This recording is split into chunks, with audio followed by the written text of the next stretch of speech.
transforming musical linguistic objects.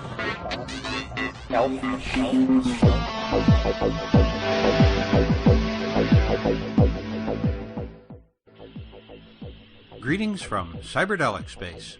This is Lorenzo, and I'm your host here in the Psychedelic Salon. And I'd like to begin today by thanking Barbara G. and Itamar S., both of whom made donations to the salon to help with the expenses associated in distributing these podcasts. So, Barbara and Itamar, I thank you both ever so much. And one other announcement I'd like to make here up front is to let you know of a conference being held on the campus of the University of Pennsylvania this coming September 27th through the 30th. The conference is titled Psychedemia, Integrating Psychedelics in Academia. And I either know or have heard or read the works of many of the presenters, and so it looks to me like this is going to be one wonderful event. So if you're anywhere in that area or can get there this September, well, it should be a good place to come into contact with a few of the others and to soak up a lot of really important new information. Now, for today's program, which is the second of my podcasts of the Paul Herbert collection of the words of Terence McKenna, as far as I know, this is the first time this particular talk has made it to the internet. But I could be wrong about that, of course. In any event, the cassette tape itself is labeled, I'll try to say this, Psilocybin, Psilocybin in the Sands of Time, but my guess is that the first word is a misspelling. They spelled it Psilocygin instead of psilocybin, which I think is what it should be. Anyhow, the label also says that this was the SEN, S-E-N interview, but I'm not aware of what that means, so maybe someone can let us know by adding a comment in the Salon's program notes for this podcast.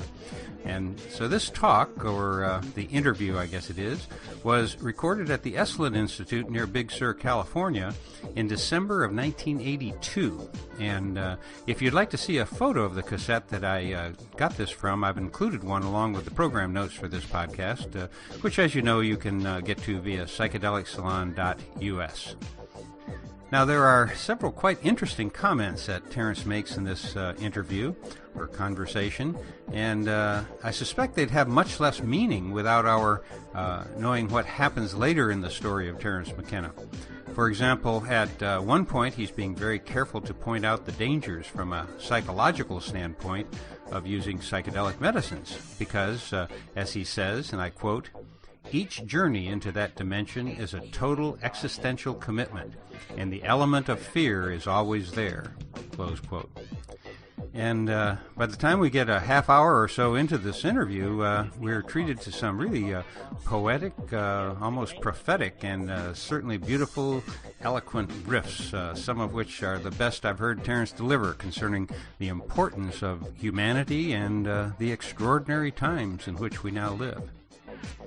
And in my mind here, I was just about to tell you about another thing that struck me about this talk, but it would quite obviously be better if I just kind of shut up and play the tape for us both to listen to right now. Welcome, Terence McKenna. Thank you very much. What I'm, first of all, interested in is your education. Like, how come that you developed this very particular kind of interest? Well, I received a degree in shamanistic studies from the University of California, but that was more in response to my interest in this kind of thing. I traveled widely in the East as an art historian when I was very young, and then later I went to the Amazon basin, and I had always had an interest in plant hallucinogens and drug experiences generally, and conscious development of conscious alternatives. But it was not until the Amazon that I saw that this was possible in a way that was accessible to me. So then I concentrated on those people, those chemical families, and that that then became the compass for all the work that I've done since then. And I regard the degree more or less as a joke, because it was self-directed study. They don't really, there is no degree in shamanism. But my interest was basically one in the phenomenology of religious experience, religious traditions worldwide, and primitive people against a background of tropical nature.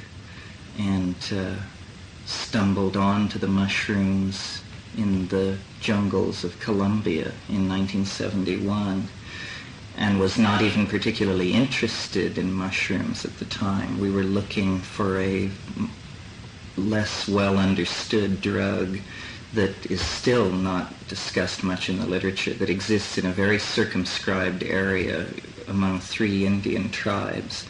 And we went into the jungle to stay at a mission that served these Indians. And the priest at this mission had cleared pasture and brought in white cows. And there were many, many of these mushrooms. And as soon as we started experimenting with them, I realized that what I had been told about psilocybin, which was that it was analogous to LSD but simply required a larger amount for the effect to be present, was a complete simplification of the issue. And actually then psilocybin became the focus of my interest, and by extrapolation the other tryptamine-related hallucinogens. And a great dream of mine and of my brothers as well was that the mushroom must somehow be made accessible to people so that they may judge for themselves the difference. And we worked with this over a number of years, and in 1975 we succeeded in growing it by a method that had previously been used only in the laboratory on commercial grocery store mushrooms to study their genetics, but it turned out to be perfectly adapted for growing this mushroom. Within a matter of months, we had written Psilocybin, the Magic Mushroom Grower's Guide, and the information was moving out into society. But more important from our point of view was that the mushroom was again accessible to us, so that we had psilocybin in a form that was certified pure by Mother Nature. And that initiated the second phase of our work with these drugs, which has carried us up to the present day. And it's basically a project of taking the drugs, calling attention to the differences, the uniqueness of the state, and trying to attract other people's attention to it, because we have a very deep intuition of its importance for the cultural predicament for mankind generally. And this is how we come to where we are today, basically. You just mentioned that the mushroom is really important for our culture right now, and you perceive yourself as an advocate to bring into our culture a new element, like an easy way to reach altered states of consciousness. What can we learn from these experiences? Well, the first thing that we can learn is that they exist. In other words, that perhaps it's a truism in the 80s, but at one point it was thought that there were 2 states of consciousness, awake and asleep. Now there is a gamut of these states, but I still don't believe that the people who deal with consciousness realize how mutable consciousness really is. There is a prejudice against the use of drugs because there is an inherent dualism built into Western thought, where people value the experience if it is endogenously produced through ordeal or personality or dieting, but is undervalued if it comes from drugs. This has, in my opinion, held back the Western development of understanding consciousness, because quite simply these states I do not believe are accessible by any means other than drugs. And this is heresy to a number of people, but the evidence that I lay in favor of that contention is the history of human art and literature and music and painting is surprisingly empty of the motifs which exist in the tryptamine-induced ecstasy. And always when I speak of hallucinogens, I'm speaking of this limited family of drugs, not LSD or ketamine or mescaline, but psilocybin and DMT and combinational drugs which utilize strategies for making that effect noticeable. And my career is to point at this place in nature which I've stumbled upon and to say, what is this? What do you make of this? What do you, the physicist, you, the psychologist, you, the after-death researcher, what do you make of this place? And even the most sophisticated consciousness researchers tend to hurry over drugs or to focus on one drug to the exclusion of others. And yet psilocybin has not received this kind of attention and treatment. And why that is, I'm not sure. I think that the element of terror involved in doing it, the fact that it does not bathe your ego in a cloud of certitude or assurance that everything is going to be fine. It is much more cut and dried than that, and it's a challenge. It is when you are out in the billows, as I call it, because it seems to come in waves like sets of billows. When you're out in the billows, you are against the power of mind, up against the power of mind to such a degree that you know that the entire enterprise hangs in the balance, that no matter how much you've been told about dosage and this kind of thing, that the mind actually holds the key to life and death, and that those parts of your control board which are normally masked from you are suddenly unmasked, and the buttons are there for you to manipulate to the degree that you understand them. And there is an element of risk. I never tell people that there isn't, but I think that the risk is worth it, because I think these bizarre dimensions of beauty and information are actually, it is an intimation of these things that gives human history its coherency. In other words, this is not a peripheral issue to the general phenomenon of human becoming in time. It is actually, because the evolution of the human species is the evolution of the human mind, these consciousness expanding agents actually anticipate an end state in the evolution of the human mind, and so they cast enormous reflections back over the historical landscape. It is they which generate religions and physics and messianic careers and outbreaks of great psychic accomplishment and disgrace. And until we understand this, until we understand that there is a teleological object at the end of human history and that it can be known, we will continue to live the kind of limited intellectual existence that has characterized the last 500 years or so of Western development. Psilocybin, tryptamine, is, in my opinion, the means to eliminating the future by becoming cognizant of the architecture of eternity, which is modulating time and causing history, essentially.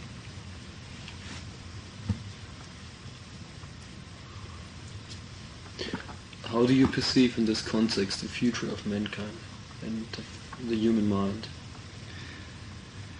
Well, I've said many times, the human history is a lunge across 15 or 20,000 years of time from the primitive stone-chipping primate to that creature which will walk into a transdimensional vehicle and leave the solar system and human history and the concerns of the human monkey far behind. And this may take 1,000 generations of people, but as a biological fact, as an emergent process of planetary significance, that is only a microcosm, a microsecond of cosmic time.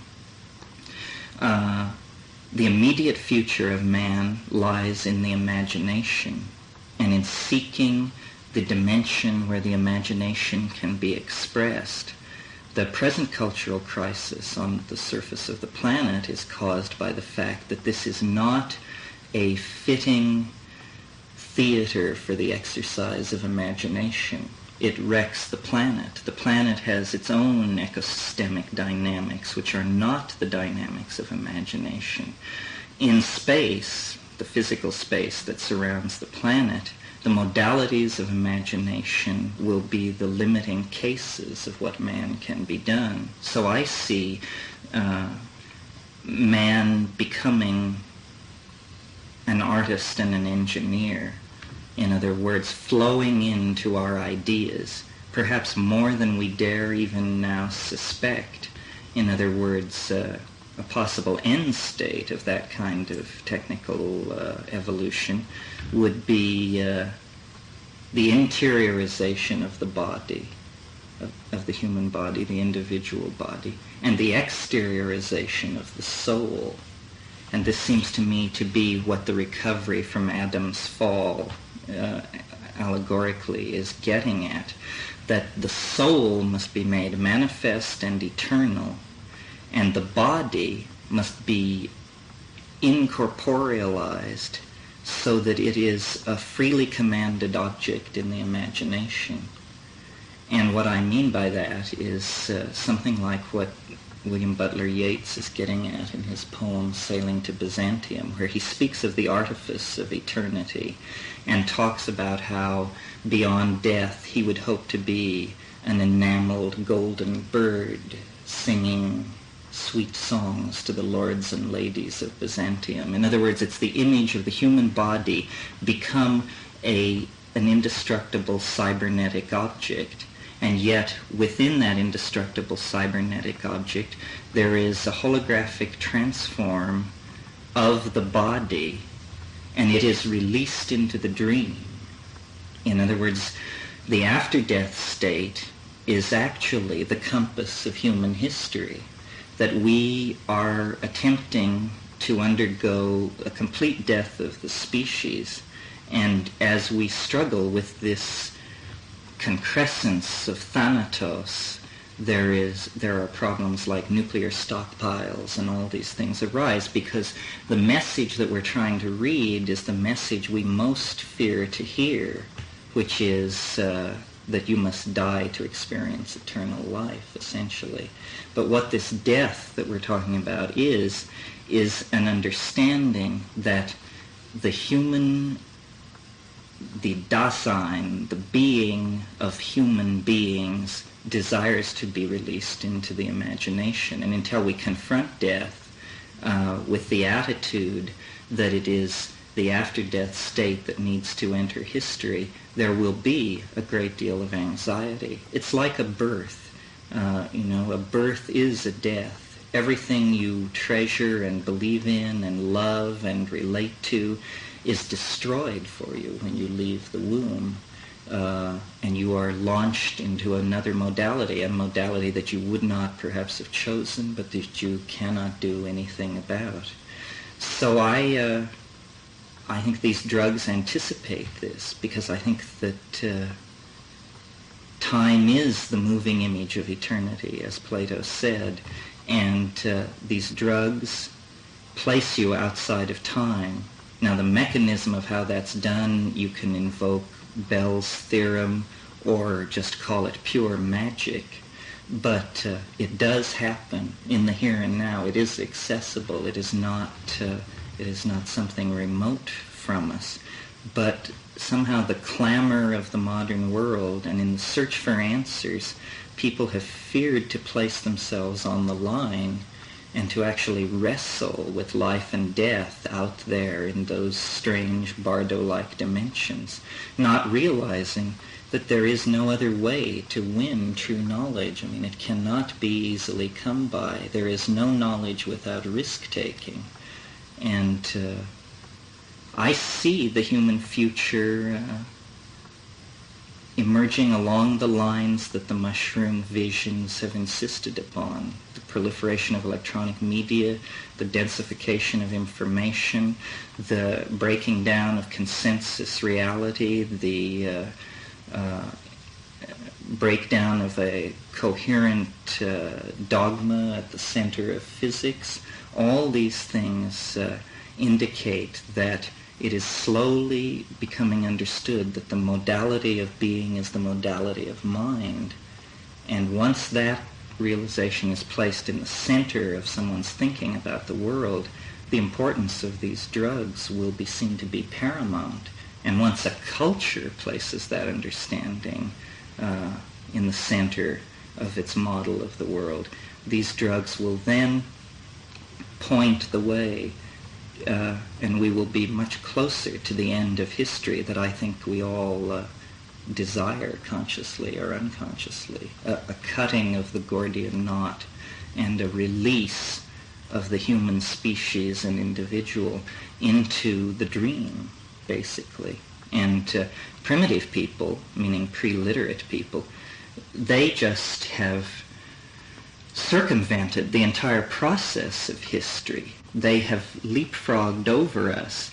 They are already in the dream.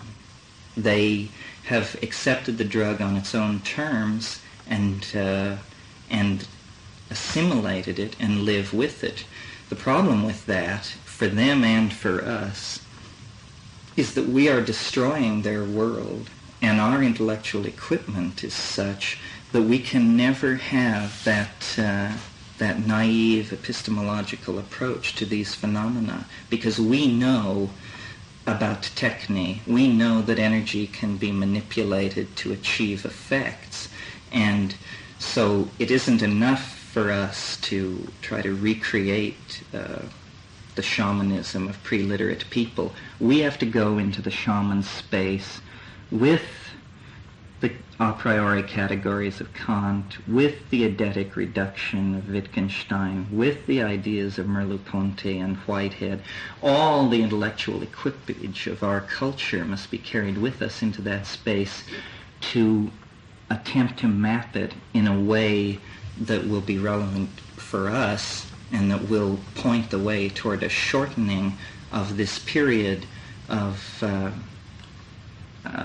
shock and the accumulating shock wave. It's like the bow shock of ionized particles or energetic particles meeting the magnetic field of the planet. That's what the chaos at the end of history is. Were you just talking about the Bell theory?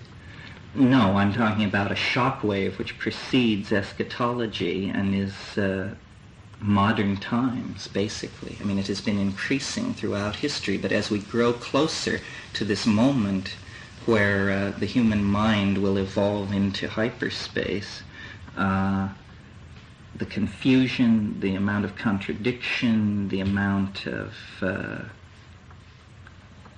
Q it's called in engineering, just the amount of vibration in the system is increasing to the point where it seems like the system is about to fly to pieces. This signals to me that the onset of the primal crisis, that when we have gone through it, we will then live in this realm of altered understanding that psilocybin and these drugs anticipate. And it isn't a coincidence that they anticipate them. It is, in fact, what eschatological time is what they reveal. That's why the cultures we find using them are eschatological and historical cultures. What is the Bell theorem you were talking about? Well, the Bell theorem is simply an interpretation of an experiment in quantum mechanics which seemed to suggest that information is non-local. In other words, that everything about everywhere can be known here and now, because somehow all information is cotangent to every point in the matrix. I don't pretend to have the background to judge the Bell theorem. What I would say about it is, if it isn't true, something like it must be true to account for the informational content of these drug experiences.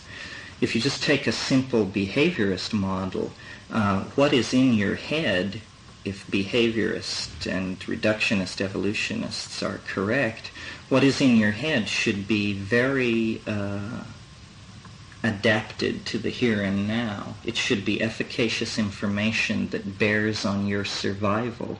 Instead, what we find when we take these drugs is a density of information, an alienness of information, an inapplicability of information to the human condition that suggests that information is available that has no bearing on the life of the individual or his the success of his evolutionary strategy.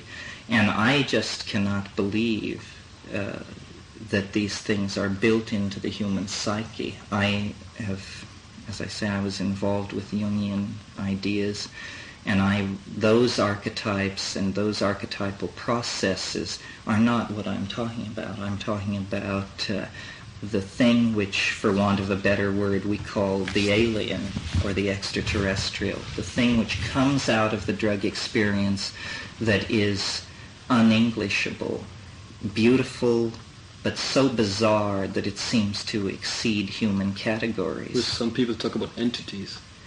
Yes, it can present itself as an entity. It can present itself in a number of different ways. It is the central mystery of our age. We are so alienated, or let me restart that. The relationship of intellectuals alive today who are familiar with the state of modern science and that sort of thing to a question like the existence of extraterrestrials is approximately in the same place or degree of closure as the relationship of 15th and 16th century intellectuals to the real properties of matter. In other words, they had only a tenuous grip on the real properties of matter, and consequently alchemy could exist, could project the hopes of human psychic transformation onto inert matter, because so little was known about the real nature of matter that it seemed a reasonable place to expect these kinds of things to happen. The present state of thought today is that it's highly likely that there are extraterrestrials somewhere out among the stars. Our state of the state of the development of our chemistry, astrophysics, linguistics, etc., makes it reasonable for us as moderns to expect that. So then consequently we go into our heads and there seems to be the extraterrestrial. It may be a true extraterrestrial, but it is odd that it has hidden itself in the place where we expected to find it. And this causes me to assume that actually it's something far more profound than an extraterrestrial. It's something which, to gain our confidence, is disguised as an extraterrestrial, because its real nature is so much more devastating than that is the way in which it insinuates itself into our lives, so that we can dream of a hegemony of organized intelligence out in the galaxy that we will relate to and be assimilated into. What I think is going on is that actually the most intelligent life form on the planet is not man and his institutions. It is the overmind of the human species, which is a diffuse organism of technical artifacts like computers and information transfer and retrieval systems and human beings. But human institutions are like myths woven by the individual human cells that make up society. The real controlling modality on the planet is never visible, and it is this group mind, and it controls the release of ideas into history by designating certain people as geniuses, and if there's a certain kind of imbalance, a certain kind of religion will arise to collapse that imbalance. If technical advancement is outstripping the evolution of ethics, a religion can step in to freeze these developments so that one can catch up with the other. And I think the whole consciousness movement and that has evolved over the past 20 years is an attempt to map, to verify, and to open a dialogue with this thing, which is the other. We call it the other, we call it the alien, but it is actually the overmind of the species. And it seeks this dialogue. It has been waiting all these millennia for us to essentially come to a point of intellectual maturity where we did not then require messiahs, religions, and these various crude interventions into the human experience which keep us from destroying ourselves. This is also what Jung called the collective unconscious. Right, but he painted it as a very passive kind of thing, more like a data bank or a place where all myths and all memories were. I think of it as a God, a kind of God, and I think it is active in three-dimensional space. It can be active in something as personalistic and circumscribed as a string of coincidences which you experience, which seem to be turning your life in a certain direction that you may not have expected. Or it can be active in something like the worldwide phenomenon of flying saucers. Flying saucers are nothing more than miracles, and they occur essentially to bedevil science, because science is a human institution that has arisen in the last 500 years that dreams of displacing the overmind without ever realizing that it exists. Science dreams of this place of preeminence, but science creates alienation, species survival problems, all of these things.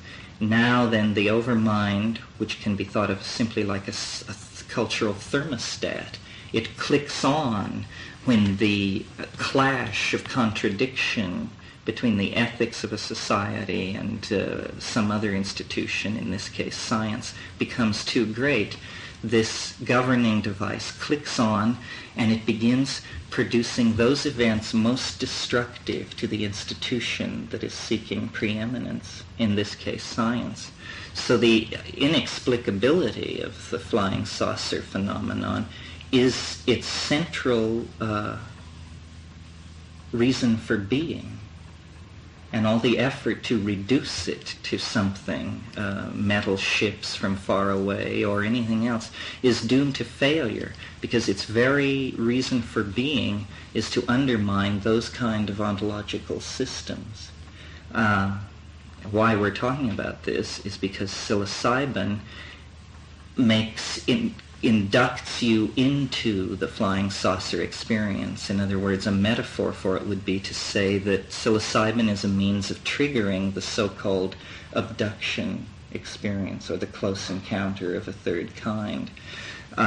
Once you realize that, once you've satisfied yourself that that's true, a number of experimental avenues are opened up. A number of different approaches to what's going on are suggested.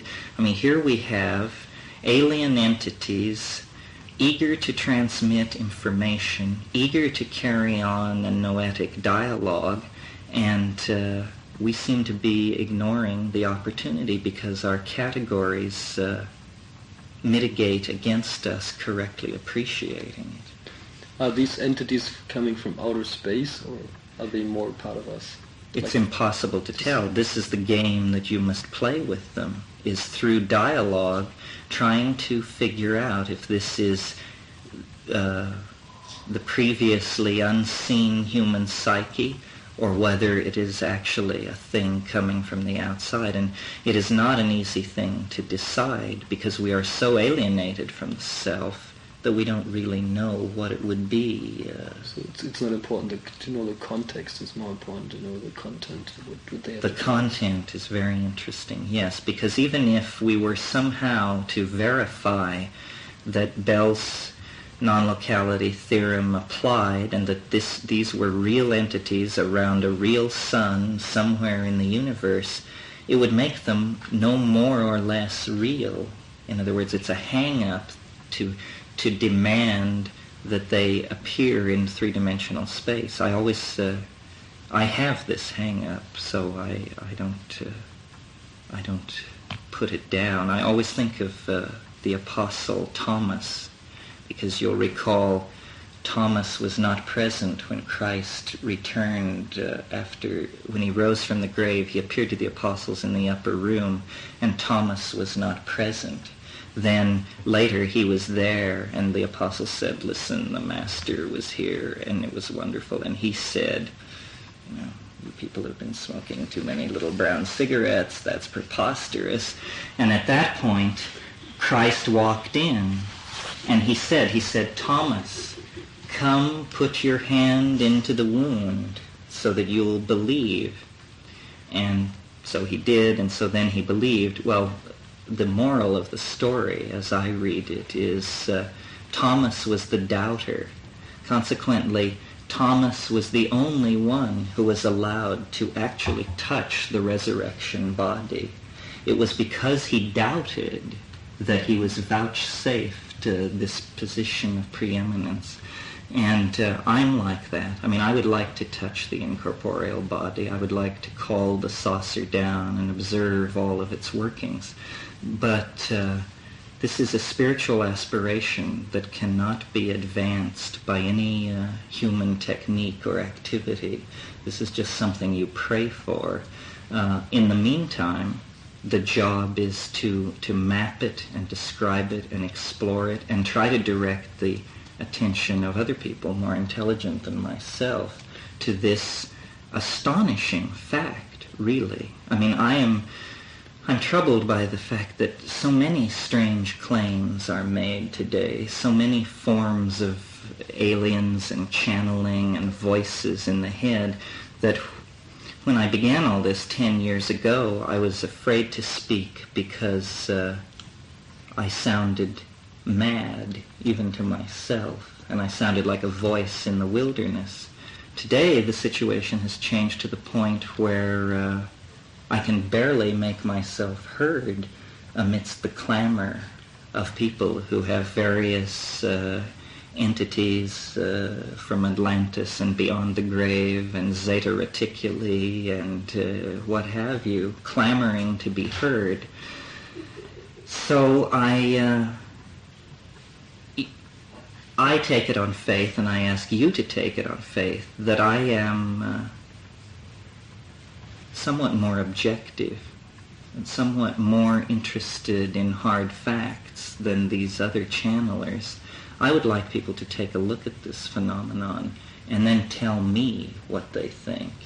And it involves risk. People fear to do it. Careers are placed on the line. It is not easy to make a career out of taking a psychedelic drug. It is not a thing which mixes well with the politics of any institution, a university, a research institution, that kind of thing. Perhaps this is why shaman are the primary sources of information about it. Terry, are you a shaman? Are you an exploring shaman? I'm an exploring shaman. I wouldn't claim to be a shaman, but I think anybody who takes these things and goes out and tries to navigate through and make maps and bring back data is a shaman for sure. Do you want that everybody takes this drug, goes out and takes the drug? Or?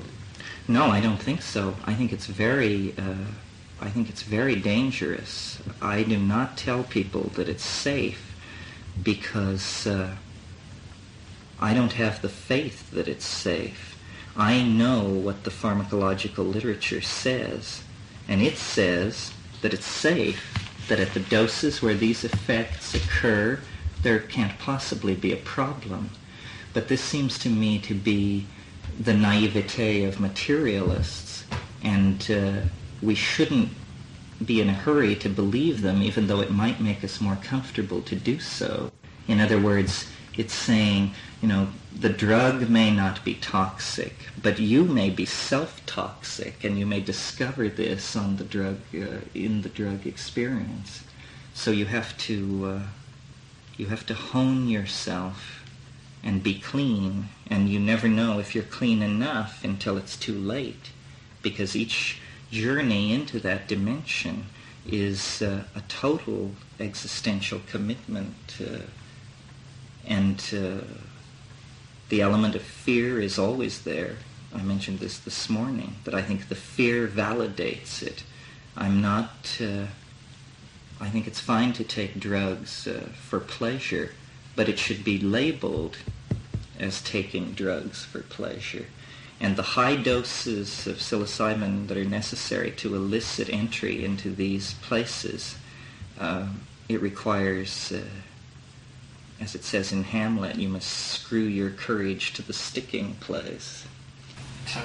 You mentioned earlier about mankind evolving towards a teleological goal. Would you comment on that? What is the goal? Well, I don't think there is a final goal and an end to history. But speaking relative to the history of the past 4,000 or 5,000 years, I think the goal is, as I said, to invert the relationship of body and soul, so that the body becomes an image in the imagination, and the soul becomes an exteriorized, solid-state piece of circuitry which maintains everything else in stasis.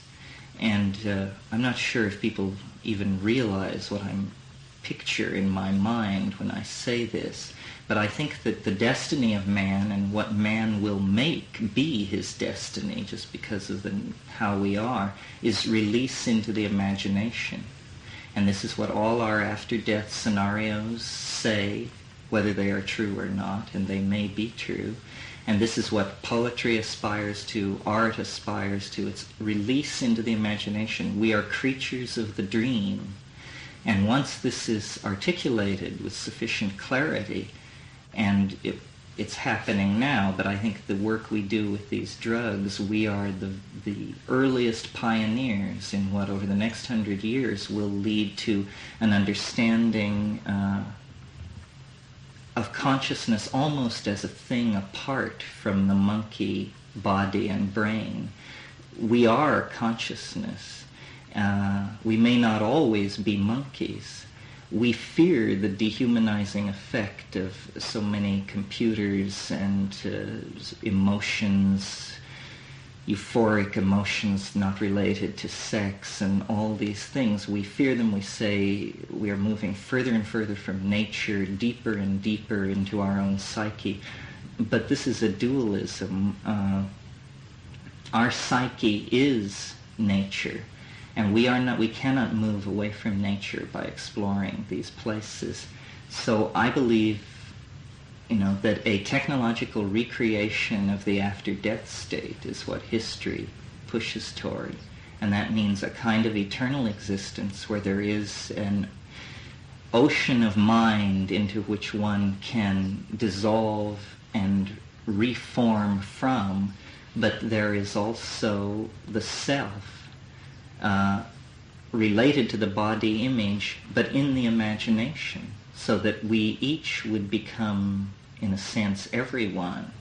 I would live at Versailles, and you might live at the Taj Mahal, and someone else might live at Buckingham Palace, but what you would see, if there were an exterior observer, what you would see is only that man had become a coral reef of circuitry in space and on the planetary surface.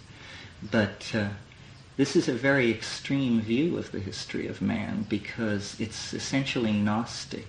It says we are not now what we yearn to be and are destined to be. We are not. I don't see history as a process of accepting and coming to terms with monkeyhood.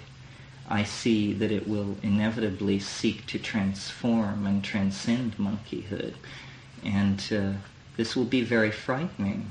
I mean, it's frightening. Imagine if even a 15th century person were to be in this room with us, and the value systems, the clash of assumptions about what is important and unimportant. And this will be a much more intense change. And whether it is good or bad rests on a question that I have no answer for. And the question is man good? And this, I maintain, is the central thing to dig at, and we cannot know. And there's evidence pro and con. I have the faith that man is good, so I don't fear this future. But if someone had a doubt, even a small doubt about that, then they would be repelled by this. And I take all these movements which want zero-sum growth and reject technology, reject space colonization, reject drug experimentation as artificial. These people would be very alarmed by this kind of a point of view, but they do not seem to realize that the momentum toward this kind of thing is now so great in terms of human culture and that sort of thing that there can be no turning back. We are either going to change into this cybernetic, hyperdimensional, hallucinogenic angel, or we are going to destroy ourselves. The opportunity for us to be happy hunters and gatherers integrated into the balance of nature, that fell away 15,000 years ago and cannot be recaptured. I might just end by recalling a statement, I think Gerard O'Neill made it in answer to this very objection. He said, "The earth is the cradle of mankind. There is no question about that. But you do not remain in the cradle forever." And this is a birth crisis that we're going through. The entirety of human history has been the story of the monkey becoming the flying saucer. And it is taking just that long in geological time. But we, for some strange reason, happen to be living through the final moments of that process right now. And it is a turbulent, chaotic, multidimensional metamorphosis that is... there's never been anything like it on this planet before. It's absolutely astonishing. Information which was locked for kiliocosms of time into the DNA of plants and animals has, through the hand and articulate voice of man, been able to bootstrap itself out of the DNA and into these culturally validated, rapidly operating electromagnetic codes and languages. And this is allowing its development, its evolution, to proceed at a rate so fast that the transformation is taking place essentially in our lifetimes. And psilocybin is central to this because psilocybin casts a spotlight into the darkness into which we are moving and shows that this is what lies there. It is the human soul, essentially, the oversoul of mankind, calling history toward itself across the dimensions. And it's taking only a moment, but on the other hand, it's taking 20,000 years. And it is the great adventure of becoming, and we are very, very privileged to be in this final ticking out of the last seconds of the third act. Do you have any comments about the fact that DMT is located in the human brain? Well, I think that puts, in some senses, a strong piece of evidence for the argument that I've been making. Not only is DMT endogenous in the brain, but beta-carbolines of the sort that occur in ayahuasca are endogenous in the brain as well. These things, as I mentioned this morning, the shift of a single atom on the ring structure of one of these molecules can cause a compound to go from inert to highly active. Well, that means then that it's probably very reasonable to say that we are as close to shifting the level of endogenous hallucinogens in our head, we are probably only a one-gene mutation away from that happening. And if you know anything about how biological evolution works, it isn't that a change, a mutation occurs and the mutation is found to be better adapted than the previous form, and hence the mutation dominates. That is not the way evolution works. The way it works is you have the normal expression of the genotype in a population, and then you have mutations being thrown up all the time, and they are usually quenched, except in the situation where the environment shifts so that new selective pressures are operating in the environment. When new selective pressures begin to operate, a gene that was previously without consequence may suddenly have immense consequences. So then every member of the population that you're looking at that has that gene suddenly is in a much more advantageous position to advance their evolutionary strategy. And I think that certainly modern existence has changed the selective pressures on the human genome. And now it is people who are far out, that's simply a gloss, it is the people who are far out who are gaining advantage in the evolutionary jostling for efficacious strategies.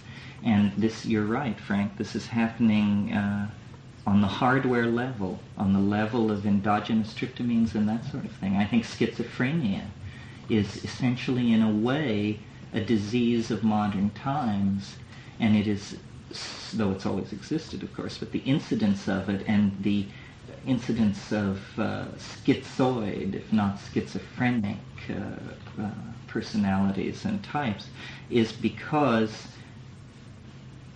the modalities of evolutionary selection are shifting. It's as though if you think of a rainforest that has been above water 200 million years, all evolutionary niches have become occupied. Everything is at steady state. There is not going to be any dramatic radiation of a new species because everything has been worked out and the energy flows are so tight, nothing can gain a leg up on that situation. But if you clear 1,000 acres of forest and reduce it to rubble, essentially, open land, then what are called invader species come in there, and they very quickly gain dominance, where in the jungle, at steady state, you never see those plants. You never see weedy, annual, heavily seeding plants in the jungle. The jungle strategy is for enormous plants which produce small numbers of seeds. And this is, again, an analogy to the modern situation, that modernity is a desert and we are jungle monkeys. And so new evolutionary selective pressures are coming to bear upon the human situation. New ideas are coming to the fore. Psilocybin is a selective filter for this. The wish to go to space is a selective filter for this. Just the wish to know your own mind is a selective filter for this. But this is part of the picture. This is what's happening. It's inevitable. It's a very good thing, I think, if you have faith that man is good. And I I follow the Renaissance Platonists on that. I think man must be the measure of all things. What else could possibly serve with certainty? So that's all I would say about that. You stated earlier that psilocybin is coming from outer space, or that there's a possibility that this mushroom is... There's a possibility of that. Fred Hoyle and an associate of his have come to my aid on this, saying that spore-bearing life forms, because spores have the capacity to survive in the conditions of outer space, that spore-bearing life forms may, over truly large scales of time, percolate out through the galaxy and serve as a basis for the evolution of life on various planets, or insert themselves into already existing planetary ecologies and insert themselves there. On these matters of specific fact, like is the mushroom an extraterrestrial and that sort of thing, I haven't the faintest idea. The mushroom itself is such a mercurial, elusive, Zen sort of personality that I never believe a word it says. I simply entertain its notions and try and sort through them. And I found that to be the most enriching approach to it. To know that the option of believing that is there on hard evidence is very exhilarating. As to what is really going on, the mushroom assures me that I haven't got even the faintest grip on what is really going on. But something is going on. Can I ask another question? This is maybe the last one. Sure. What do you think is evil? And can these mushrooms be misused? Well, I think anything can be misused. Most evil is trivial. And if I could speak off the top of my head, the only evil that associates itself with mushrooms is taking it but taking too little. In other words... Would you define evil? Evil is... well, there's a word I want. It isn't twiddle, but it's something like that. Evil is when you play at things, not in play in the Hindu cosmic sense, but where you fiddle with things, you muck with things because you don't want to get your feet wet. You want to be able to say you've done these things, but you never want to really place your validity on the line. And I am amazed at the number of people who claim familiarity with psychedelic drugs, who, when you actually question them closely, it's very clear that they had a sub-threshold dose. Even if they've taken it 50 or 100 times, they have managed through low doses and strong defenses to always keep the demon at bay. That's a demon with a D-A-I, to keep the demon at bay, and they don't know what they're talking about. You must take a sufficiently large dose so that you enter into these places. Not to knock him personally, because he's a very nice man, but as an example, Roland Fisher, whose work you may know, I talked to him, and he has given psilocybin, he says, to about 15,000 people at NIMH, and now he's retired to Majorca. But I met him recently. Oh, you did? Yeah. And I said to him, I said, Roland, what do you make of it? I mean, what do you make of it? And he said, well, make of what? And I said, well, what do you make just specifically of the hallucinations? You say you gave it to all these people, you took it 6 times. What happened when you closed your eyes and looked at the hallucinations? He said, I never closed my eyes. Oh. I was highly agitated throughout. And I just realized these things which seem to me as natural as breathing just slide right past people. I mean, of course you do not eat for a few hours before you do it. Of course you lie down in darkness and compose your mind and look at the darkness behind your eyelids.